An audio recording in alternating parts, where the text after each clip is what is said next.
Cold coffee எப்படி பண்ணுறதுன்னு பார்க்கலாங்க. பசங்கள்லாம் வீட்டில் இருக்கிறதுனால அது எப்படி செய்யறதுன்னு பார்க்கலாம் வாங்க. பால், ஐஸ்கிரீமு, எந்த பிராண்டாக இருந்தாலும் பரவாயில்லைங்க. Instant coffee, sugar, ice cube, chocolate syrup வச்சுருக்குறாங்க. இப்போ பால் ஊற்றிக்கலாங்க. கொஞ்சம் ஐஸ்கிரீம் போட்டுக்கலாங்க. ஐஸ்கிரீமு, 1 ஸ்பூன் சுகரு, இன்ஸ்டன்ட் காஃபிங்க,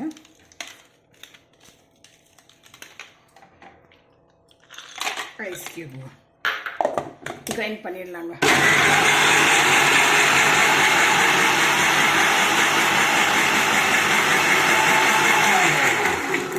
அவ்வளோதாங்க ஃப்ரெண்ட்ஸ். இது கொஞ்சம் சாக்லேட் சிரப் இது பண்ணிக்கலாங்க. இப்போ போட்டுக்கலாங்க.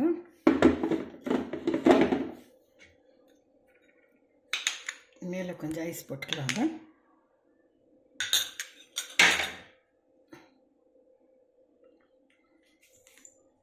வாங்க ஃப்ரெண்ட்ஸ், ரெடி ஆகிடுச்சுங்க. இன்ஸ்டண்ட்டாக போடலாங்க, சீக்கிரம் பண்ணிடலாங்க. சின்ன பசங்களாம் ரொம்ப பிடிக்குங்க. வெளியில் போயிட்டு வரவங்களுக்கும் ரொம்ப வந்தோடனே செஞ்சு கொடுத்தாக்கா ரொம்ப டேஸ்டியாக இருக்குங்க.